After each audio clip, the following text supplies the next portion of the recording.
¿Qué tal, amigas y amigos? Bienvenidos una semana más a este canal televisión y a este programa Con Más Salud. Hoy vuelve a estar con nosotros la enfermera experta en inhaladores, Sandra Morales, para resolvernos algunas dudas que todavía se nos plantean con el uso de los mismos. Después de ella vamos a hablarles de la enfermedad renal crónica.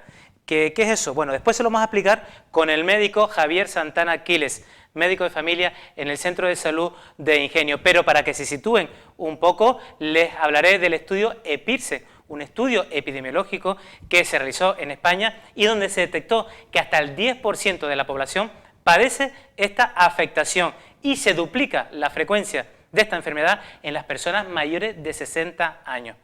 Pero para empezar nuestro programa, porque además ya está en el plató, vamos a hablarles de la hiperuricemia, el aumento del ácido úrico en la sangre y también de la gota, con una reumatóloga de Hospitales San Roque, María Ángeles Acosta. ¿Qué les parece si comenzamos ya?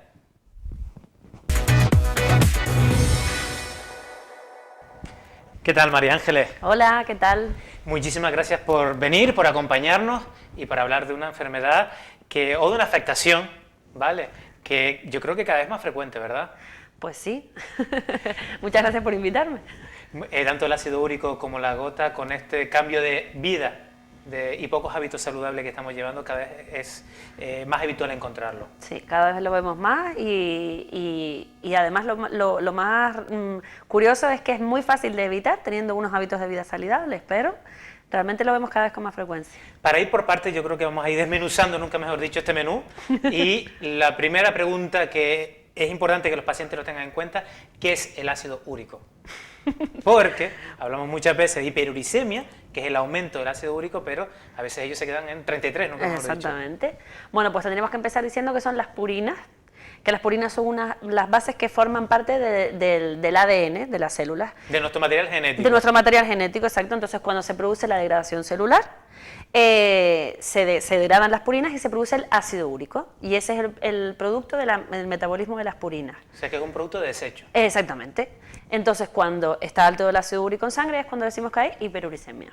Y si es mujer, decimos que es a partir de 6 miligramos. miligramos. Y a partir en los hombres a partir de 7. Cuando pasa ese límite, hay riesgo de que el ácido úrico se deposite pues, en órganos, y en este caso, por ejemplo, en las articulaciones. En este caso porque se satura, o sea, porque la sangre no da más de sí para poder absorber todo ese ácido úrico y lo va dejando en los diferentes órganos, ¿no? Exactamente. ¿Por qué se produce exactamente la hiperuricemia? Pues la hiperuricemia tiene múltiples causas. Puede ser por aumento de la producción de ácido úrico o por un defecto en la eliminación por vía renal. La mayor parte del ácido úrico se elimina por vía renal y el 90% de las veces ahí está el problema, a la hora de eliminar el ácido úrico. Pero hay muchísimas causas que pueden producirlo. Por ejemplo, hay fármacos que pueden producir elevación del ácido úrico, como por ejemplo los diuréticos, que son unos fármacos que tienen mucha gente pues, por la hipertensión o por otras enfermedades. Puede ser por fármacos que utilizan para infecciones como la tuberculosis, o puede ser por el alcohol o por cosas que tengamos en la dieta que nos aumenten el ácido úrico. El ácido úrico, una de las consecuencias es la tan consabida gota, ¿no? Exactamente. Una de esas consecuencias muy conocida, nunca mejor dicho, ¿no? Muy conocida y además que es una enfermedad desde la Edad Media que ya se ponía en relación con los grandes atracones de los reyes, con los bacanales, con vino y demás, y al día siguiente tenían el famoso dolor en el primer dedo del pie. Pero hoy también comemos como reyes, más de una También vez, ¿no? comemos como reyes. Y por eso también se da también en personas que no son tan ricas. Exactamente. Aquí tenemos un esquema de cómo se forma esa gota, ¿no? Sí, ya hemos visto que la mayoría de la excreción del ácido úrico es por vía renal, una pequeña parte es por la dieta, pero esa pequeña parte tenemos que cuidarla porque si podemos tomar medidas antes de que haya hiperuricemia, podemos evitar que haya esa elevación en la sangre y podemos evitar la gota. La gota casi siempre, cuando tú lo acabas de describir ahora, es al día siguiente de tener pues una gran comida copiosa y rica de alcohol, que se forma esa inflamación de ese dedo que casi siempre es el primer dedo de uno de los pies, ¿no?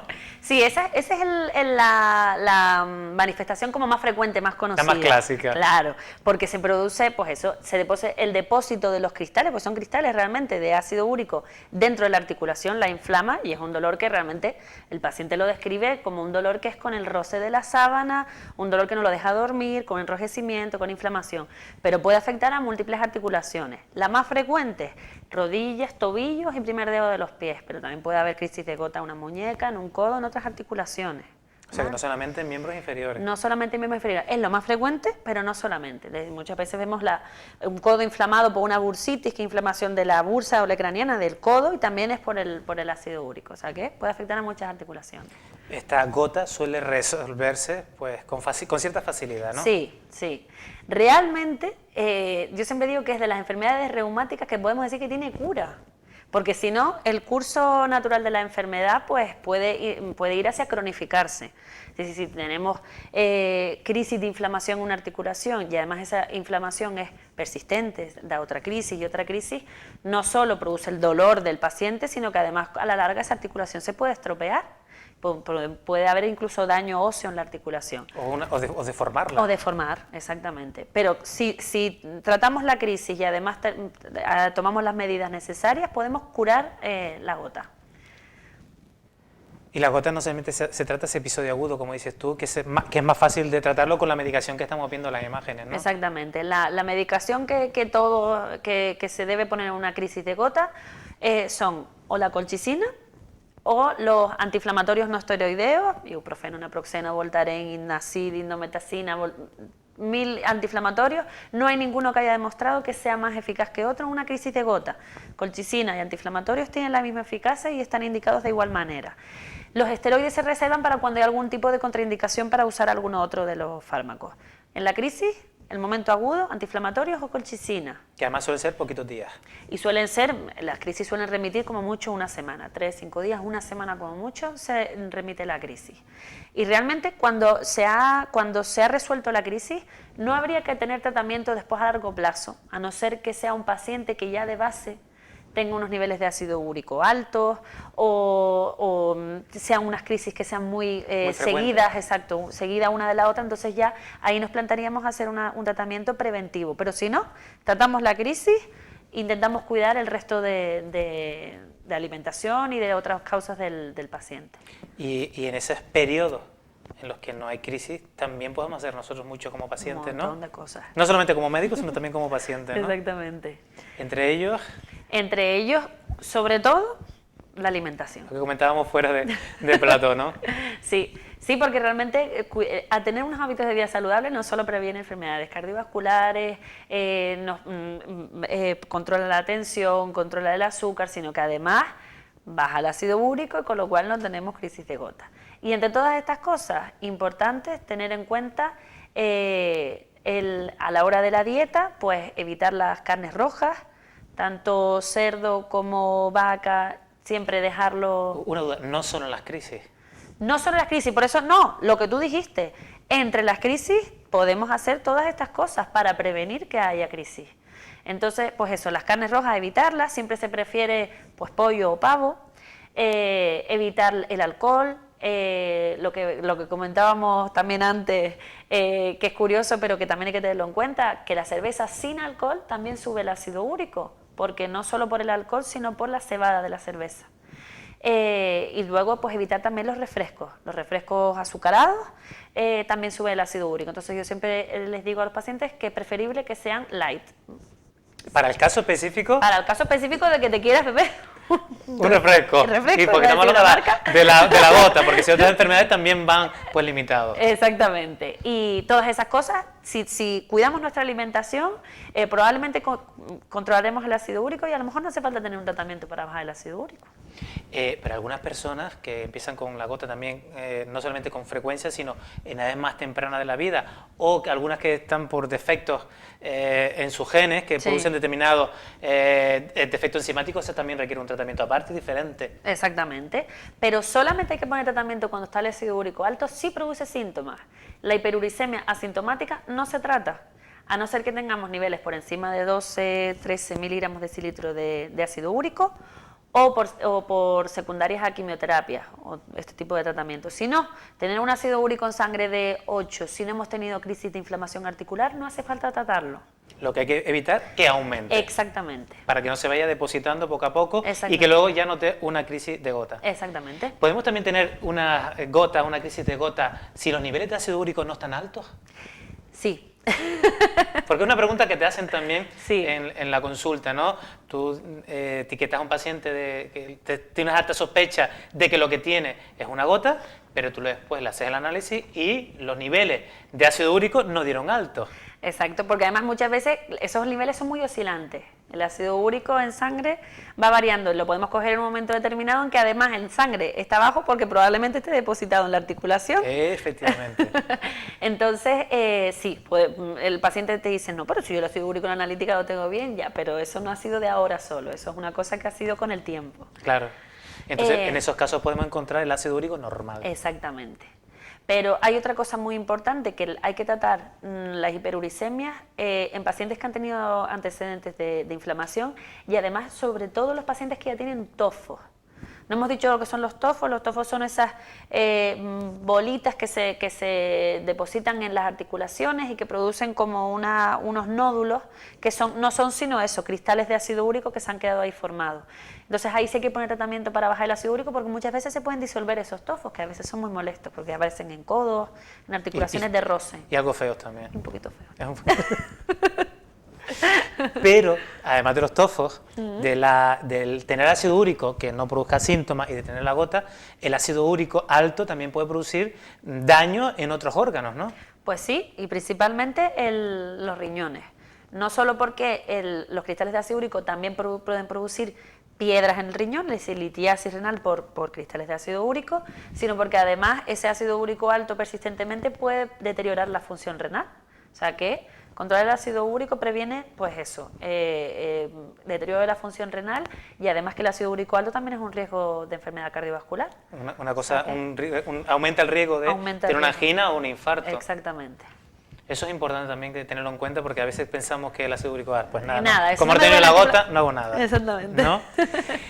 ¿Cómo puedo hacer si yo tengo el ácido úrico, independientemente que no se me ponga tratamiento con fármacos, con medicamentos, qué puedo hacer yo para disminuir mi ácido úrico de la sangre? Bueno, pues lo que hemos comentado sobre todo, la dieta es fundamental, sobre todo abstinencia absoluta de alcohol, ¿vale?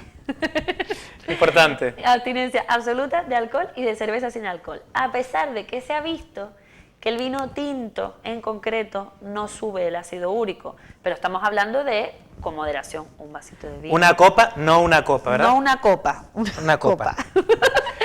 Pero solo el vino tinto, el resto, todo el alcohol en todas sus variedades sube el ácido úrico. Evitar los refrescos azucarados. Preferible, si hay que beber un refresco porque tenemos muchas ganas y mucha sed, que sea light, ¿vale? Los azucarados por la fructosa también suben el ácido úrico. No tiene nada que ver con lo del gas ni nada. No. Que también es otra pregunta. Pues no, no es por eso.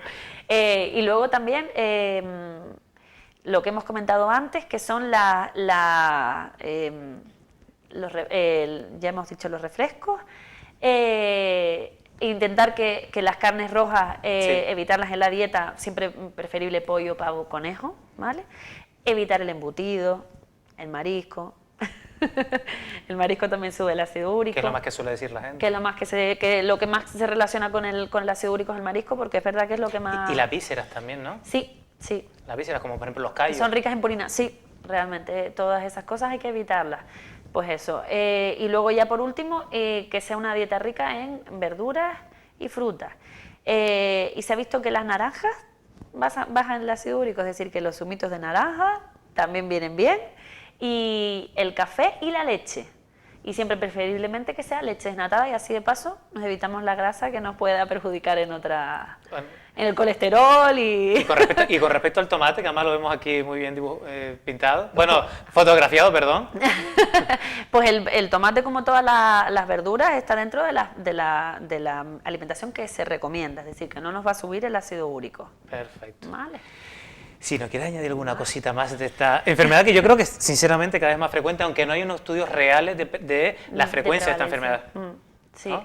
Pues solamente un par de cositas que siempre les recuerdo a los pacientes y también a sus médicos responsables, porque muchas veces en la crisis, las ganas de curar la inflamación, nos olvidamos del resto de cosas, ¿no? Y es importante que si el paciente en el momento en el que tiene una crisis de ácido úrico no tiene tratamiento para bajar el ácido úrico, no tiene un allopurinol, un siloric o un adenuric, no hay que iniciarlo en la crisis, nunca.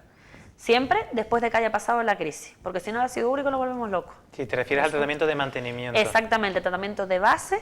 Cuando pase esa crisis ya empezamos, si vemos que tiene unos niveles muy altos, decidimos si ponemos tratamiento o no. Pero en la crisis nunca empezar tratamiento hipouricemiante. Igual que lo contrario, si el paciente ya trae tratamiento... Eso te iba a decir. Exacto. Si el paciente ya trae tratamiento puesto porque su médico con muy buen criterio se lo puso para bajar el ácido úrico, en la crisis no se toca ese tratamiento. Solamente añadimos el antiinflamatorio, pero no tocamos el tratamiento de base. Eso es importante también, porque algunos, ¿verdad?, que lo retiran. Claro, pues ahora te lo quito y luego cuando se te pase la crisis te lo voy a poner. Entonces el ácido úrico dice, a ver, nos centramos. Me van a volver loco. Me van a volver loco. Importante. Sí. Pues María Ángeles, muchísimas gracias. Nada, gracias a ustedes por llamarme. Te esperamos otro día en este programa para seguir hablando de más temas, por supuesto, reumatológicos. Exactamente, pues yo encantadísima. Bueno, y nosotros le dejamos ahora con un reportaje con nuestra compañera Sandra Morales, que va a terminar de hablarnos de algunos de los inhaladores que recuerden que se utilizan para las enfermedades como el asma o la enfermedad pulmonar obstructiva crónica, la POC, que tanto hemos hablado en este programa, o incluso en la bronquitis aguda, pero recuerden que es importante realizarlo bien. Hoy vamos a explicar los dispositivos de polvo seco monodosis. Tenemos los polvos secos multidosis, los dispositivos de cartucho presurizado y luego tenemos los monodosis. ¿Qué quiere decir monodosis? Que en cada inhalación voy a tener que cargar una dosis. Las dosis se cargan una por una. En los dispositivos de multidosis, todas las dosis están dentro del dispositivo. Pero en los monodosis va a venir en la caja una tableta de cápsulas y el dispositivo. Es muy importante saber que estas cápsulas no se comen. Hay pacientes que se las toman por boca porque nadie les ha explicado que estos dispositivos son para inhalación en los pulmones, no en el estómago, ¿de acuerdo? Eso es casi lo más importante a destacar en este punto. Tenemos 3 sistemas. El primero de ellos es el aerolizer. Es como un tubito, tiene su tapita, se destapa y aquí dentro se mete la cápsula. Es importante saber que no se mete por aquí, porque si yo la introduzco a través de este agujero, luego me la trago y eso no es lo que nos interesa. Dentro de la entrada esta tiene un filtro y a través de ese filtro es donde se va a colar el polvo inhalado, pero no es para meter la pastilla por aquí. La pastilla se coloca en ese hueco. Vamos a abrir una de las cápsulas y es una cápsula transparente en este caso, donde podemos ver dentro el polvo que vamos a inhalar. ¿De acuerdo? Introducimos la cápsula en el soporte y esta pestaña tiene 2 pestañas a los lados que sirve para pinchar la cápsula y hacerle un agujero, porque si no le hacemos un agujero no podemos sacar el polvo de dentro. Entonces cerramos el dispositivo, pinchamos una sola vez la cápsula. No se trata de que hagamos muchos agujeros como un colador, se trata de que pinchemos una vez para que el polvo pueda salir. Después, ¿qué tenemos que hacer? Como el resto de dispositivos, soltar todo el aire, pegamos la boca a la parte de arriba, inhalamos fuerte y profundamente. Aguantamos 10 segundos la respiración y luego nos enjuagamos la boca. Este tipo de dispositivo tiene una serie de ventajas. Una de ellas es que podemos comprobar si hemos hecho bien la inhalación. Lo primero que notamos es que el polvo entra en nuestra garganta, porque se nota muy fácilmente al aspirar. ¿Que no estamos seguros? Abrimos el dispositivo y sacamos la cápsula. Si queda, como en este caso, polvillo en la cápsula, podemos reintroducirla y volver a aspirar para terminar de inhalar lo que haya quedado. Si la cápsula está vacía, hemos hecho la inhalación correctamente y ya está. ¿Qué hacemos con la cápsula? Se tira y para la siguiente dosis se coge una cápsula nueva. Los otros dos dispositivos son el Breathaler, este de aquí. En lugar de abrir la tapa hacia un ladito, la abrimos hacia atrás, pero el sistema es el mismo, ¿de acuerdo? Se pincha la cápsula con la pestaña y inhalamos de la misma forma. Soltamos todo el aire, pegamos la boca a la boquilla, inhalamos lenta y profundamente y aguantamos 10 segundos la respiración. Lo mismo, sacamos la cápsula y nos enjuagamos la boca, ¿de acuerdo? Se utiliza exactamente igual. Y luego tenemos el dispositivo HandyHaler, que este, además de utilizarse igual que los anteriores, tiene una ventanita por donde podemos ver la cápsula. Abrimos el dispositivo, aquí está la boquilla, y la cápsula se mete de manera vertical, ¿de acuerdo? Y al cerrarlo, inhalamos. Lo mismo, soltamos todo el aire, pegamos la boca, inhalamos lenta y profundamente, sacamos la cápsula vacía, nos enjuagamos la boca. ¿Qué más? Peculiaridades de estos dispositivos. Es muy fácil saber si hemos hecho bien la inhalación o no. Cuando estás inhalando, por así decirlo, cuando estamos aspirando lenta y profundamente, vamos a escuchar la cápsula dando vueltas dentro. Que la cápsula se mueva quiere decir que el polvo seco está saliendo de la cápsula y entrando a los pulmones, con lo cual lo estamos haciendo bien. Lo más importante casi es recordar que a un usuario que nunca ha visto este tipo de inhaladores, recordarle que las cápsulas son para meterlas dentro, que no se toman por boca. Es uno de los errores más comunes que se producen en este tipo de dispositivos. Y ya que hablamos de errores, vamos a comentar los errores más frecuentes con los dispositivos que nos mandan o que les mandan a los usuarios. Ya hemos dicho que en el caso de los monodosis es importante recordar que no se tomen la cápsula. En el caso de los multidosis, ¿qué pasa con el AccuHaler? El AccuHaler, por ejemplo, hay que recordar que se abre y luego se carga. Yo no puedo abrirlo e inhalarlo de esta manera, porque así no está cargado, no estoy recibiendo la dosis adecuada. Con lo cual es abrir y cargar, no se olviden. En el caso del Genuair o el Genuair, que es el de polvo seco, es muy fácil saber que lo estamos haciendo bien por el sistema de colores, pero hay que acordarse que la ventana tiene que estar verde para yo inhalarlo. Si está roja, es que no está la dosis cargada, tenemos que cargarla, ¿de acuerdo? Este es uno de los errores más frecuentes quizás con este tipo de dispositivo. ¿Qué más? Este dispositivo, que es el más común, es el más difícil de utilizar, porque hay que coordinar el disparo con la inhalación. Y es importante recordar que primero empiezo a respirar y luego le doy al botón, no al revés. Hay usuarios también que se lo colocan de esta manera, que es totalmente incorrecto, porque el propelente que tiene el gas se disuelve antes de llegar. Tiene que ser así, en esta posición. ¿De acuerdo? ¿Qué más? Más cositas. En este dispositivo, recuerden que tienen que meter el cartucho dentro. Hay gente que no sabe o se olvida de que el cartucho va dentro. Y si yo inhalo aquí, no voy a inhalar nada, porque está vacío. Esto es un error que se produce con este tipo de inhalador, que además es con una nube. Y si yo no tengo el cartucho, pues no voy a estar inhalando la medicación, ¿de acuerdo? ¿Qué más? Este dispositivo, el Ellipta, los dispositivos que se abren y ya están cargados, hay que abrirlos hasta el clic, hasta escuchar el clic, porque si yo lo abro a mitad, así no está cargado.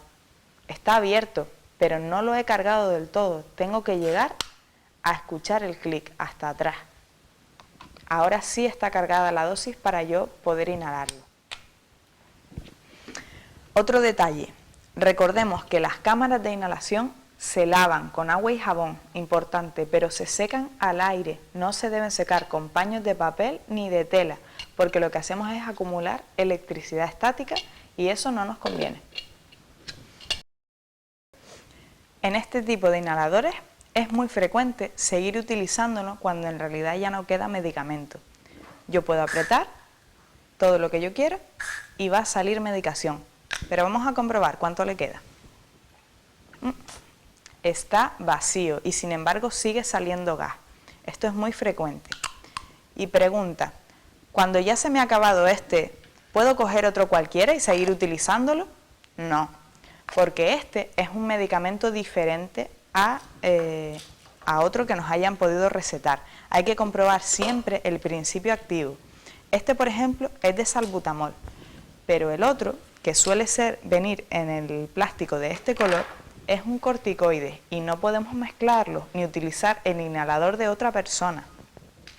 Las boquillas, por ejemplo, se pueden lavar con agua y jabón y secarlas. Si las voy a utilizar y pues quiero lavarlas porque están sucias, porque se han llenado de comida, sí se pueden lavar. Pero recuerden que los de polvo seco no podemos lavarlos porque la parte de dentro no se puede mojar, se estropea.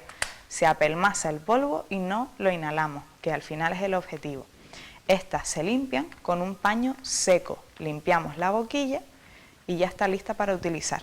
Pero hay que mantener en un ambiente seco y no humedecerla. Tú también haces posible este programa. Contacta con nosotros a través del Facebook, en facebook.com/conmassaludtv o a través del correo electrónico conmassaludtv@gmail.com.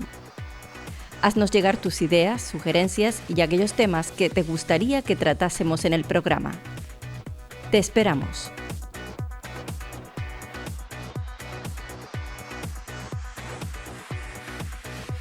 Con nuestro siguiente invitado vamos a hablar de la enfermedad renal crónica y de la estrategia del Servicio Canario de Salud, que ya lleva un par de años en marcha, sobre el abordaje de esta enfermedad. ¿Qué tal, Javier? Hola, Pedro, ¿cómo estás?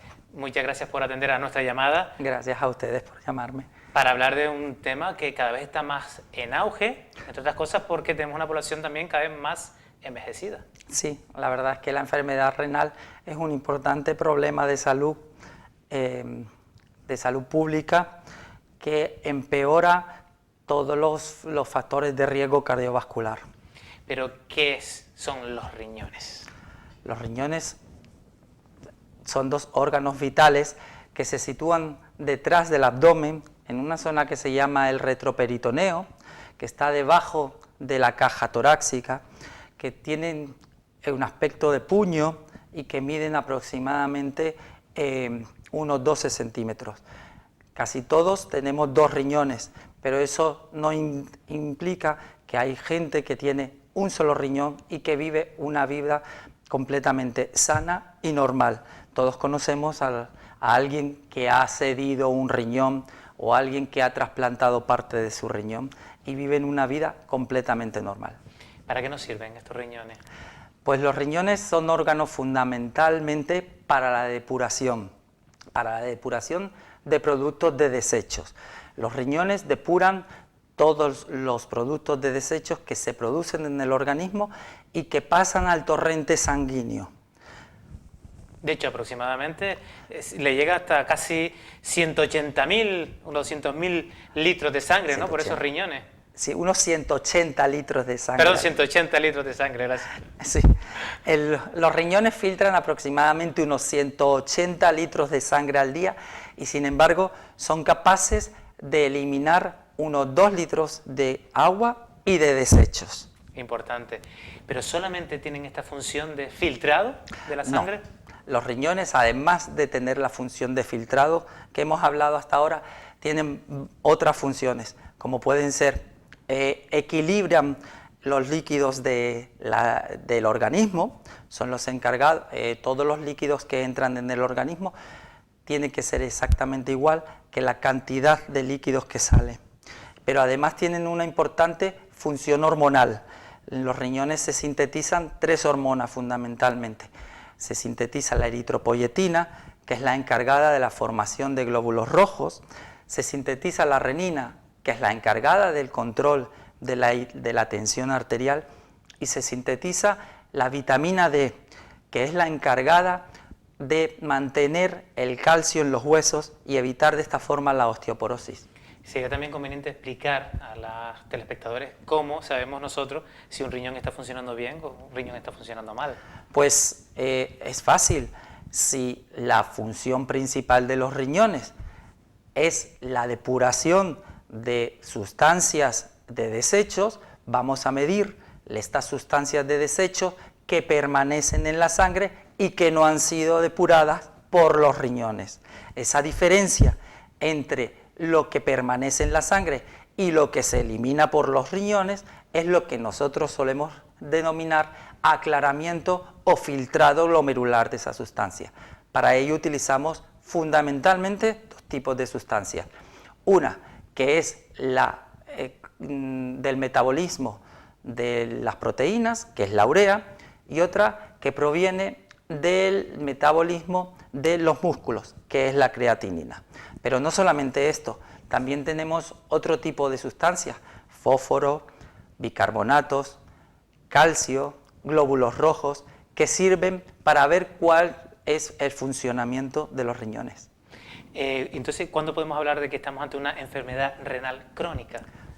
Vamos a hablar de enfermedad renal crónica y la vamos a diferenciar de la enfermedad renal aguda cuando el filtrado glomerular, o sea, cuando la limpieza de creatinina de la sangre es mantenida durante más de 3 meses y tiene unos valores inferiores a 60. Sin embargo, hablaremos de enfermedad renal aguda cuando existe un fallo renal brusco y este fallo renal cogido a tiempo se puede recuperar la función de los riñones. ¿Solamente tenemos el filtrado glomerular para poder saber si un paciente tiene una enfermedad renal crónica? No, existen otra serie de datos indirectos que también nos indican que existe una enfermedad renal crónica, como es la aparición en la orina de albúmina o proteína, como es la aparición de determinadas alteraciones en el sedimento urinario. Y existen también métodos directos para el estudio de la enfermedad renal crónica, como son las biopsias directas del riñón. Pero que se utilizan muchísimo. Que se utilizan evidentemente muchísimo menos. ¿Cuáles son las causas o factores que nos pueden hacer llevar a una persona a tener una enfermedad renal crónica? Son 2 causas fundamentales las que nos hacen, las que producen la enfermedad renal crónica. Por un lado es la hipertensión y por otro lado es la diabetes. Estas 2 causas supone aproximadamente el 60% de la enfermedad renal crónica. Pero cuidado, no son las únicas. Existen otras causas propias del riñón, como pueden ser las glomerulonefritis, o causas de tipo hereditaria, como pueden ser la enfermedad poliquística. También causas de tipo inmunitarias, como pueden ser el lupus eritematoso o la alteración de los vasos que irrigan al riñón. También hay enfermedades bacterianas o virales que sin causar daño directo al riñón sí los causan de forma indirecta a través de anticuerpos. Y en este momento sí que me gustaría insistir un poco en la afectación renal por determinado tipo de medicamentos que son de venta libre en la farmacia y que tomados de forma crónica y sin control médico pueden llegar a producir una enfermedad, un fallo renal crónico. Y estos son los analgésicos antiinflamatorios. Importante. Además también a veces son causas de fallo renal agudo que se salvan porque se recuperan, pero también a la larga pueden producir enfermedad renal crónica, que es una causa que más nos está preocupando mucho a los médicos, ¿no? Efectivamente. Pero la enfermedad renal crónica causa síntomas. No. El problema de la enfermedad renal crónica es que ni duele ni molesta. Esto hace que el paciente no tenga sentimiento de enfermedad. Cierto. Fíjate, Pedro, el paciente puede haber perdido un 30 o un 40% del funcionamiento de los riñones sin que tenga ningún tipo de síntomas. Incluso cuando el fallo renal o el funcionamiento de los riñones ha disminuido por debajo del 25%, o sea, un cuarto.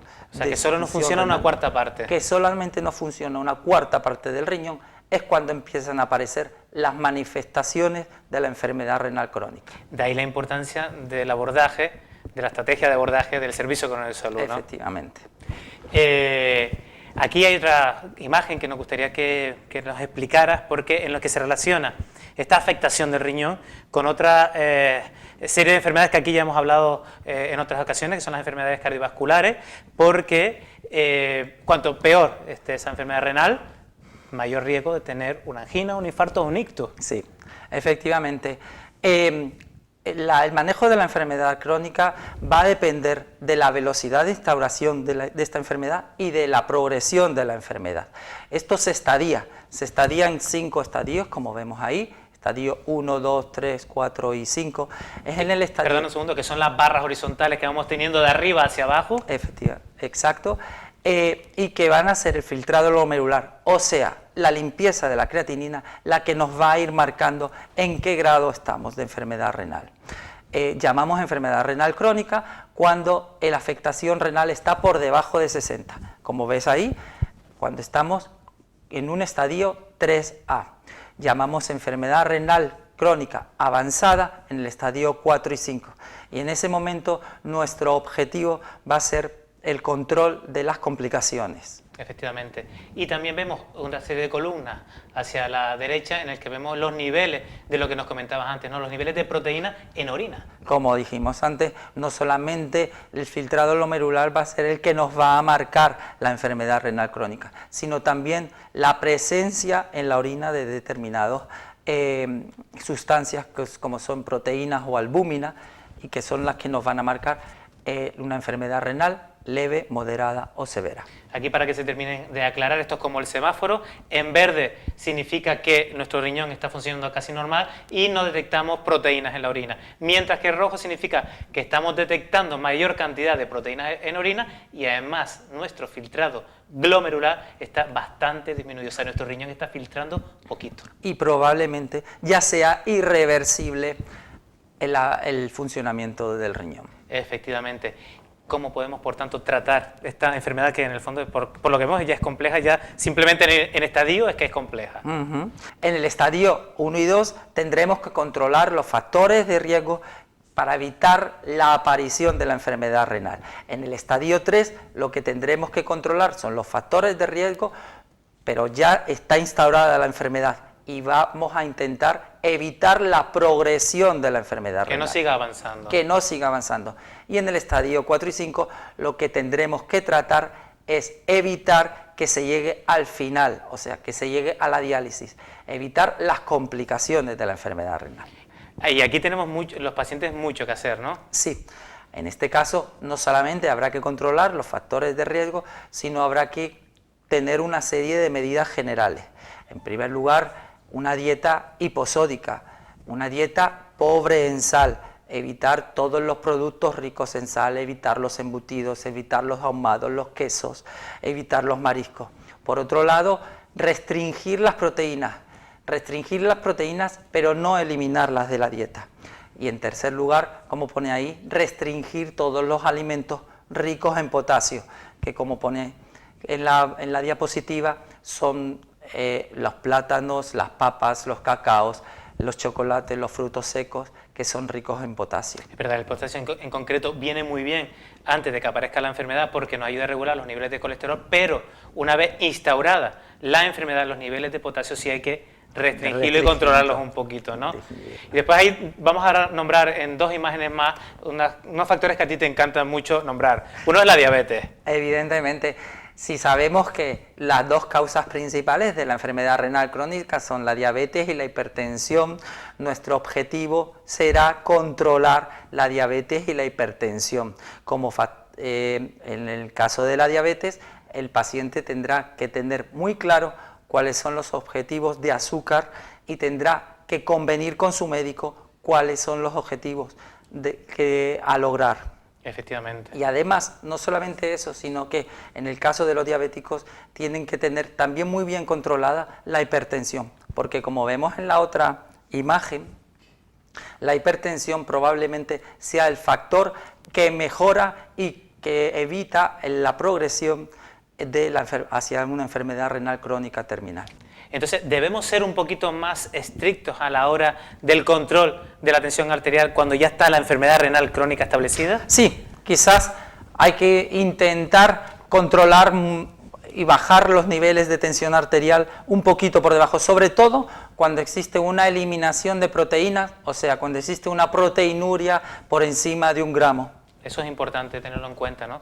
Otro de los factores también de riesgo a controlar son los niveles de grasa. Sí, hace falta ser bastante estricto en el control de las grasas y del colesterol, sobre todo de las grasas saturadas. Y no solo con el tema de que te demos una pastilla, sino también con la dieta, como hablábamos antes, ¿no? Exacto, con la dieta y con el ejercicio.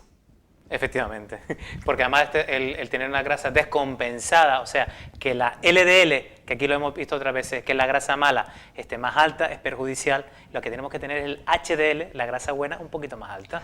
El LDL un poco más alto va a favorecer las placas de ateromatosas en la arteria renal y empeora el funcionamiento de los riñones. Eso es verdad también. Y por último, también una serie de factores que a ti te encanta decirlo. Sí, también hay una serie de factores que evitan la progresión de la enfermedad renal crónica. Por un lado, es el cese del hábito tabáquico, por supuesto. Fundamental. Fundamental.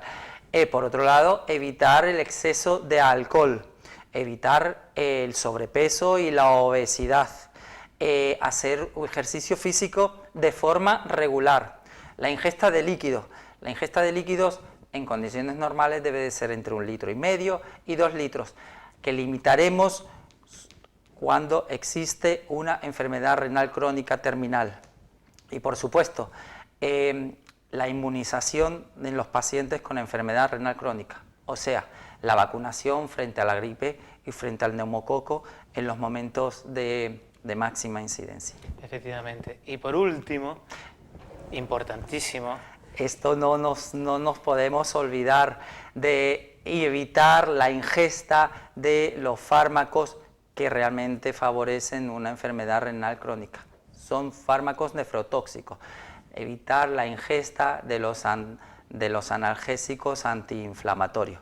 Sí, como ibuprofeno, naproxeno, diclofenaco, aceclofenaco, muchos de estos que sobreabusamos en nuestra vida diaria, ¿no? Exacto, sobre todo en los pacientes mayores de 65 años, en pacientes con enfermedad renal crónica instaurada, en pacientes con afectación hepática, con cirrosis hepática, en pacientes que tengan shock, en pacientes que tengan sepsis, en pacientes hipertensos, etcétera. Sí, hay muchas situaciones en las que eso está claro que hay que limitarlo, por lo menos también su uso, y no sobrepasarlo. Y sobre todo sabiendo que son fármacos de venta libre en las farmacias y que muchas veces los toman los pacientes sin ningún control médico.